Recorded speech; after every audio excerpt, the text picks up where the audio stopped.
Concept of rights हमारे political science के syllabus में एक इम्पॉर्टेंट टॉपिक है। प्रीवियस ईयर्स में इस कॉन्सेप्ट से, इस टॉपिक से बहुत सारे क्वेश्चंस पूछे गए हैं और वो भी डिफरेंट डिफरेंट तरीके से।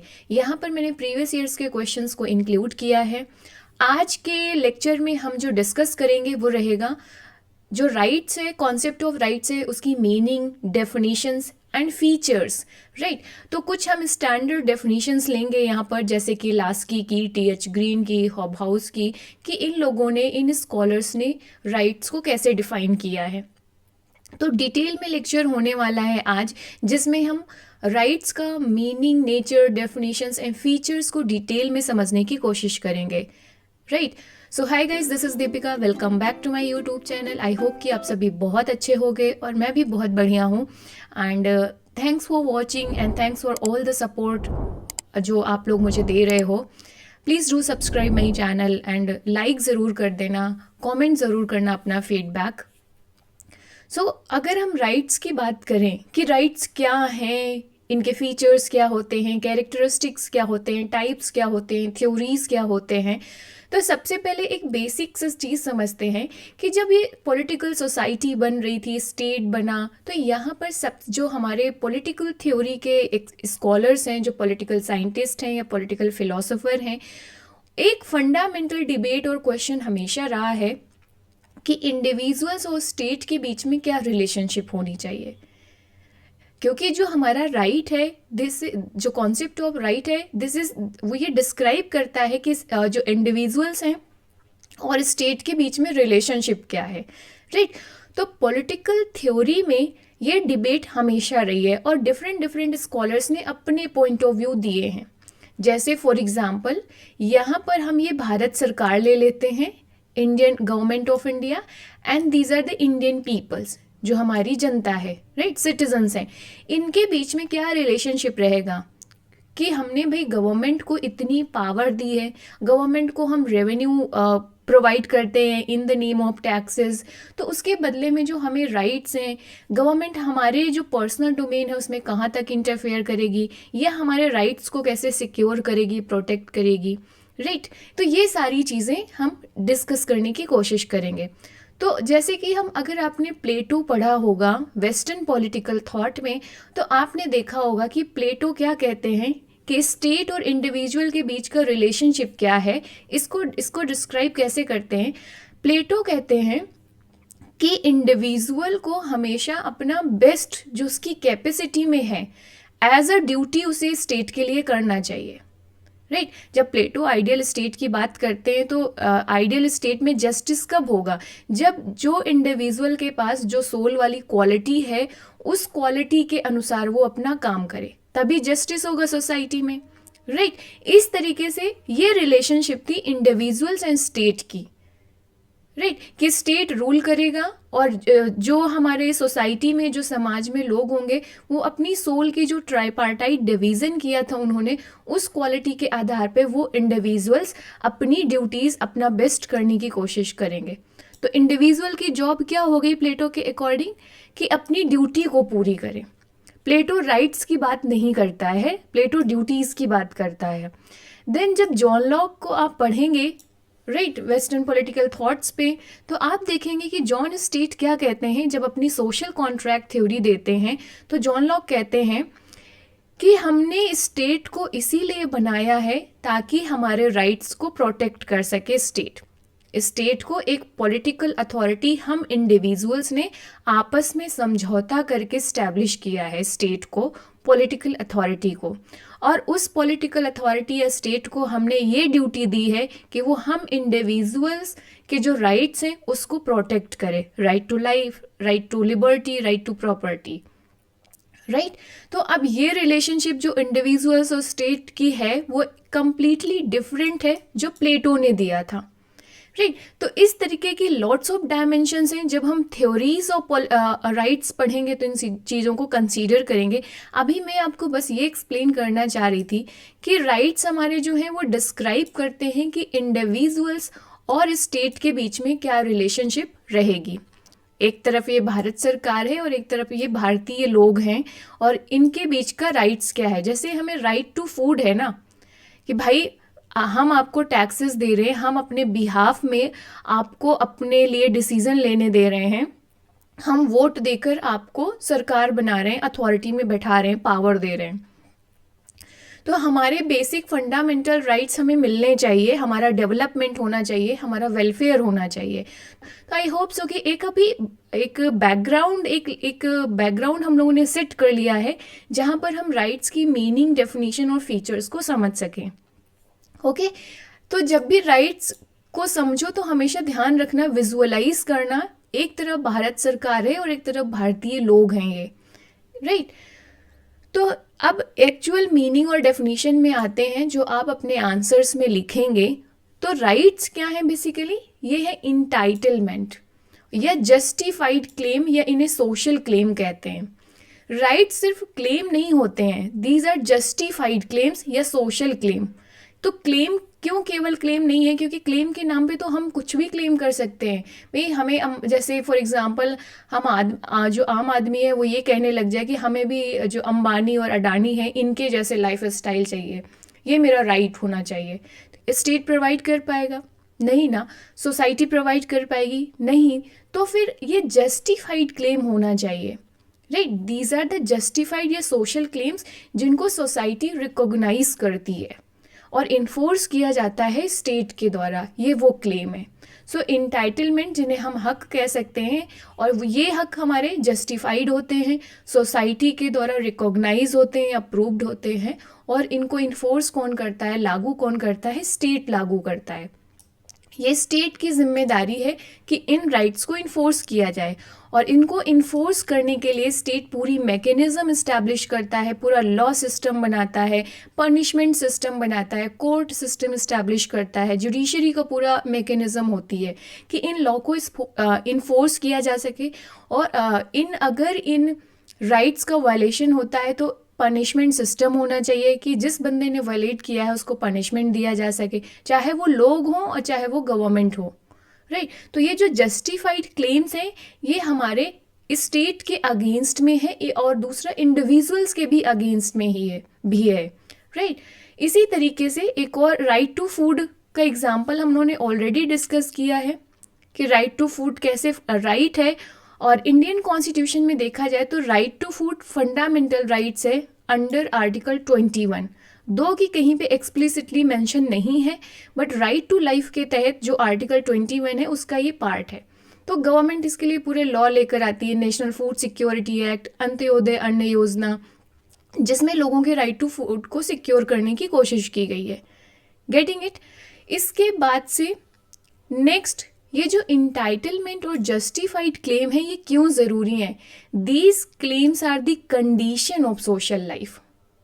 जैसे राइट टू फूड हमने क्लेम किया, ये जस्टिफाइड क्लेम है, और ये क्या है? कंडीशन है सोशल लाइफ की, कि हमें भाई जिंदा रहने के लिए फूड तो मिलना चाहिए ना। ये बेसिक नीड है सर्वाइवल के लिए, बेसिक नीड है पर्सनालिटी डेवलपमेंट के लिए, ह्यूमन बीइंग के डेवलपमेंट के लिए, राइट। अदरवाइज तो जो इंसान है, जो ह्यूमन बीइंग है, वो स्टारवेशन, कुपोषण, भूख से ही मर जाएगा, राइट। तो उसका राइट टू लाइफ वहाँ पर वायलेट हो रहा है कि नहीं हो रहा है, राइट। तो ये जो इंटाइटलमेंट या जस्टिफाइड क्लेम है जो स्टेट प्रोवाइड कर रहा है, ये क्लेम क्या है? कंडीशन है सोशल लाइफ के। इन कंडीशन के बिना कोई भी इंडिविजुअल अपना डेवलपमेंट नहीं कर सकता है, और इसीलिए ये जस्टिफाइड क्लेम पे जो लोग हैं उनका हक होता है, ये इंटाइटलमेंट के रूप में प्रेजेंट होते हैं, राइट। तो कुछ डेफिनेशन लेते हैं, जैसे लास्की क्या कहते हैं कि राइट्स क्या हैं?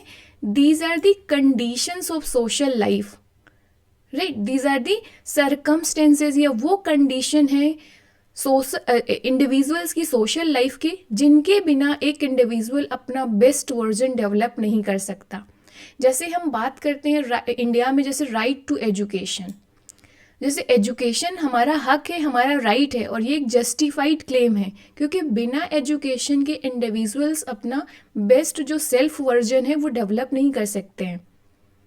तो जो एजुकेशन प्रोवाइड करना एक कंडीशन होती है सोशल लाइफ की। जो राइट टू एजुकेशन क्या हो गई, एक कंडीशन है सोशल लाइफ की, जहाँ पर स्टेट को जो एजुकेशन है उसकी प्रॉपर फैसिलिटीज़ प्रोवाइड करनी पड़ती है, वो कंडीशन बनानी पड़ती है जहाँ पर इंडिविजुअल्स अपनी एजुकेशन प्राप्त कर सके।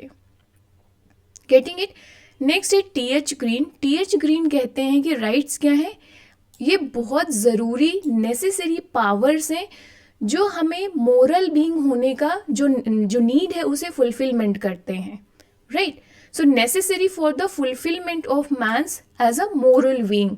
और इनके बिना इंडिविजुअल्स जो मोरल बीइंग है, जो ह्यूमन बीइंग है, वो अपने आप को जो फुल डेवलपमेंट अपना एज ए इंडिविजुअल डेवलपमेंट नहीं कर पाएगा। देन इसी तरीके से हॉब हाउस क्या कहते हैं कि राइट्स क्या है, वो सिचुएशंस हैं, वो कंडीशंस हैं जो हम एक्सपेक्ट करते हैं अपने लिए। जो इंडिविजुअल्स अपने लिए वो कंडीशन एक्सपेक्ट करता है दूसरे से, और दूसरा हमसे एक्सपेक्ट करता है, it is kind of mutual, right. So this basically these rights जो अपने आप में इम्बाइब करते हैं जो चीज़, वो रहती है conditions of social welfare. Just like कि for example right to free speech and expression, this is a right of human being, right। Even Indian constitution में से फंडामेंटल राइट्स बनाया गया है। तो हम क्या करते हैं, दूसरों से क्या एक्सपेक्ट करते हैं कि हमें right to have opinion, right to free speech and expression हमें दिया जाए। भाई हमें अपना ओपिनियन प्रेजेंट करने की, हमें बोलने का अधिकार दिया जाए कि हम अपना पॉइंट ऑफ व्यू रख सकें, ये हमारी एक्सपेक्टेशन है। तो यही एक्सपेक्टेशन तो सामने वाले की भी होगी ना, कि हमें भी अपने राइट्स, हमें भी अपना फ्री स्पीच एंड एक्सप्रेशन का जो राइट है उसे इंजॉय करने की फ्रीडम दी जाए, हमें राइट दिया जाए, राइट। तो हॉब हाउस के अकॉर्डिंग ये जो राइट्स हैं वो क्या हैं, जो हम दूसरों से एक्सपेक्ट करते हैं और दूसरा पर्सन हमसे एक्सपेक्ट करता है। एंड ओवरऑल ये राइट्स क्या हैं, वो कंडीशंस हैं जो सोशल वेलफेयर को ओवरऑल प्रमोट करते हैं। ये कुछ स्टैंडर्ड डेफिनेशंस थी जो आप लिख सकते हो अपने एग्जाम में, एक्सप्लेन कर सकते हो इन डेफिनेशन का यूज़ करके कि राइट्स क्या हैं। So finally we can say that rights are the entitlement and justified claim which are enforced by the state। और ये जस्टिफाइड क्लेम क्या बनाते हैं, वो सोशल कंडीशंस बनाते हैं जहाँ पर इंडिविजुअल अपना बेस्ट सेल्फ डेवलप करता है। ओके, अब आ जाए, अगर आप मीनिंग समझ गए हो तो नेक्स्ट समझते हैं कि व्हाट आर द फीचर्स या कैरेक्टरिस्टिक ऑफ राइट्स, राइट। तो जैसे सबसे पहला इम्पॉर्टेंट ये है कि rights exist in the society. इसका क्या मतलब है, क्या स्टेट ऑफ नेचर में राइट्स एग्जिस्ट नहीं करते थे, नेचुरल राइट्स तो वहाँ पर भी एग्जिस्ट करते थे। सोसाइटी का मतलब ये है यहाँ पर कि जो राइट्स होते हैं दीज आर जस्टिफाइड क्लेम्स, जो हमने अभी ऊपर एक डेफिनेशन देखी थी। द राइट्स जो होते हैं ये सोशल क्लेम है, मतलब वो क्लेम है, वो अधिकार हैं इंडिविजुअल्स के जो एक सोसाइटी रिकॉग्नाइज करती है। तो राइट्स आप केवल सोसाइटी पे ही इंजॉय कर सकते हो। अगर ये राइट्स सोसाइटी के द्वारा रिकॉग्नाइज ना किए गए हों, आप स्टेट ऑफ नेचर में रह रहे हों, जंगल में रह रहे हों, तो वहाँ पर किसी का राइट्स की कोई मीनिंग है नहीं है। वहाँ तो वही चीज़ चलेगा ना कि जो पावरफुल होगा उसी का राज चलेगा, जो वीक होगा उसको सब्जुगेट किया जाएगा, एक्सप्लॉइट किया जाएगा या मार दिया जाएगा, राइट। जब प्रॉपर मॉडर्न स्टेट सिस्टम या इस तरीके के सिस्टम नहीं थे तो यही होता था ना, जो पावरफुल लोग होते थे उसी का रूल चलता था। वो किसी पे भी जाके अटैक कर लेगा, किसी की भी प्रॉपर्टी चोरी कर लेंगे, राइट। ये सारी चीज़ें होंगी, लूट मार करेंगे। तो एक सोसाइटी जो सोसाइटी होती है उस पर ही राइट्स हम इंजॉय कर सकते हैं। So rights exist only in society.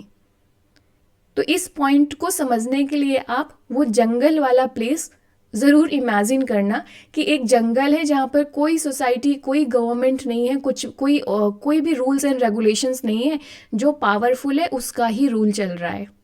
तो वहाँ पर सारे लोग इंजॉय नहीं कर सकते। वहाँ पर क्या प्रेजेंट होता है, प्रिविलेज प्रेजेंट होता है, पावर्स प्रेजेंट होती हैं, राइट्स प्रेजेंट नहीं होते हैं। इसके बाद से नेक्स्ट फीचर है राइट्स क्या है, these are the claims of the individuals for their development in the society, और ओवरऑल इन्हें कहते हैं इसीलिए सोशल क्लेम्स। राइट्स क्या है, वो क्लेम है, हम अपना हक जताते हैं जिसमें कि भाई हमें अपने एज ए इंडिविजुअल डेवलपमेंट करने के लिए हमें वो कंडीशंस प्रोवाइड की जाएं, जैसे हमें एजुकेशन दिया जाए, जैसे हमें राइट टू फूड दिया जाए, राइट टू शेल्टर दिया जाए, राइट टू हेल्थ दिया जाए। तो ये सारी चीज़ें क्लेम्स होते हैं इंडिविजुअल्स के अपने बेटर डेवलपमेंट के लिए।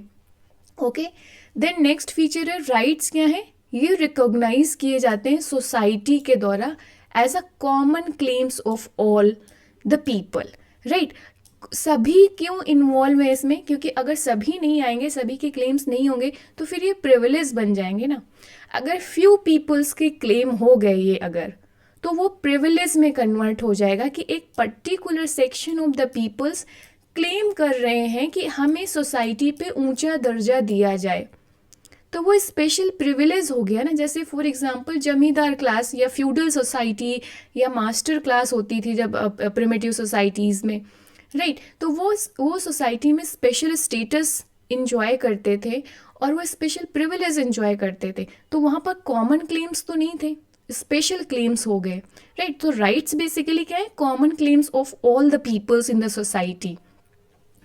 नेक्स्ट राइट्स क्या है, रेशनल है एंड मोरल क्लेम्स हैं।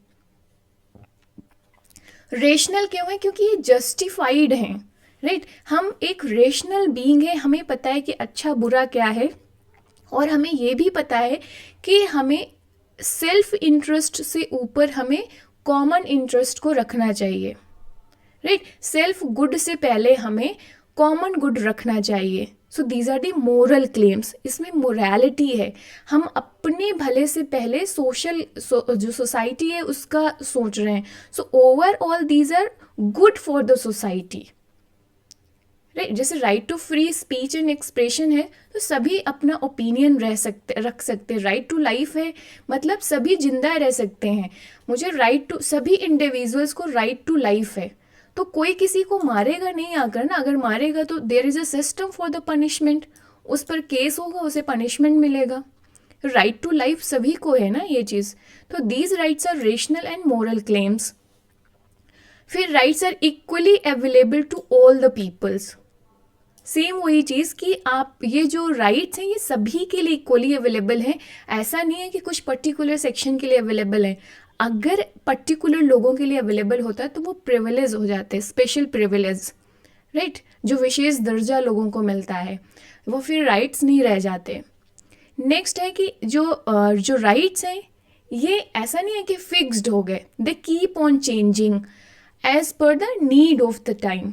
जैसे आप इंडिया का एग्जाम्पल लें अगर आप, तो आप देखेंगे कि बहुत सारे यहाँ पे राइट्स को फर्दर इंक्लूड किया गया है।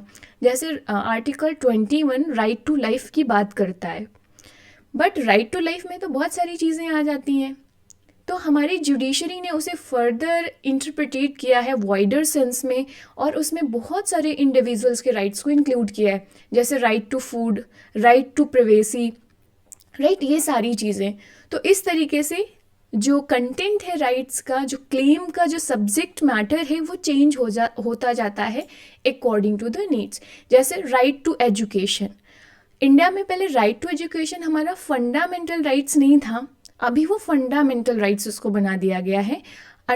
मुझे बताइएगा कि किस कॉन्स्टिट्यूशनल अमेंडमेंट एक्ट के बाद किस आर्टिकल्स में एजुकेशन को फंडामेंटल राइट्स बनाया गया है इंडियन कॉन्स्टिट्यूशन में, कमेंट में भी लो। Okay, rights are not absolute. अब जो ये क्लेम है, चाहे भले ही वो सोशल क्लेम हो, वो जस्टिफाइड क्लेम्स हो, राइट, वो इंटाइटलमेंट हो, लेकिन these are not absolute. Not absolute का यहाँ पे मतलब है कि लिमिटेशंस होंगी इन पर, क्योंकि तभी आप सभी के राइट्स को इक्वली प्रोटेक्ट कर पाओगे बिना लिमिटेशन के। कुछ पावरफुल लोग तो अपने राइट्स को एंजॉय कर पाएंगे, लेकिन जो वल्नरेबल सेक्शन के लोग होंगे, जो वीक पीपल होंगे, वो अपने राइट्स को क्लेम नहीं कर पाएंगे, right. So these rights are not absolute, there are some limitations. Okay, इसके बाद से राइट्स और इनसेपरेबल, या यू कैन से दैट जो राइट्स हैं they are connected with the duties. और इसके लिए एक फेमस सेइंग है कि no duties no rights, no rights no duties. इसको मैंने आपको वैल्यू एडिशन के रूप में प्रोवाइड किया है, अपने एग्ज़ाम्स में ज़रूर इसे यूज़ करना, राइट। इस पॉइंट को एक्सप्लेन करते हुए कि राइट्स एंड ड्यूटीज़ कनेक्टेड हैं एक दूसरे से, बिना राइट्स की ड्यूटीज़ नहीं है और बिना ड्यूटीज़ के राइट्स नहीं है। तो ऐसा नहीं है कि इंडिविजुअल सिर्फ क्लेम करता रहेगा against the state and against the society और अपनी कोई ड्यूटी नहीं निभाएगा, राइट। तो अपने राइट्स को तभी इंजॉय कर सकते हो जब आप इक्वली ड्यूटीज़ को भी उतनी ही इम्पोर्टेंस दे रहे हो, तभी सोसाइटी में stability, harmony and peace establish की जा सकती है। देन राइट्स क्या है, ये अपने आप से नहीं लागू होते, दे नीड इन्फोर्समेंट, राइट। इनको लागू करने की ज़रूरत पड़ती है और इनको कौन लागू करता है, स्टेट लागू करता है, राइट। इनको इन्फोर्स कौन करता है, स्टेट करता है। उसके लिए पूरी लॉ की मैकेनिज़्म, कोर्ट सिस्टम, सारी चीज़ें इस्टेब्लिश की जाती हैं। तो ये थे main features of the rights and I hope कि आपको समझ में आए होंगे और कुछ एक्स्ट्रा कंटेंट भी मिला होगा जिससे कि आप अपने आंसर में वैल्यू एडिशन कर सकें। आंसर लिखते समय मैं सजेशन यही दूंगी आपको कि इनको पॉइंट्स पे लिखिएगा आप, और जैसे मैं यहाँ पे मैंने बोल्ड में लिखा हुआ है जो कीवर्ड्स हैं, आप उसको अंडरलाइन कर सकते हो वहाँ पर अपने एग्जाम्स में, राइट। इसके बाद से हम बात करेंगे टाइप्स ऑफ राइट्स की, जिसमें हम moral rights, natural duties and legal rights के डिफरेंट टाइप्स को डिटेल में डिस्कस करेंगे। तो ये हम नेक्स्ट वीडियो में डिस्कस करेंगे। So thanks for watching guys. I hope कि आपने आज का डिस्कशन एंजॉय किया होगा और आज आपको कुछ सीखने को मिला होगा एंड कुछ वैल्यूएबल इंफॉर्मेशन मिली होगी। तो कमेंट में कि आज का डिस्कशन कैसा लगा आपको, और please like share and subscribe my channel. See you in the next video, bye bye, take care.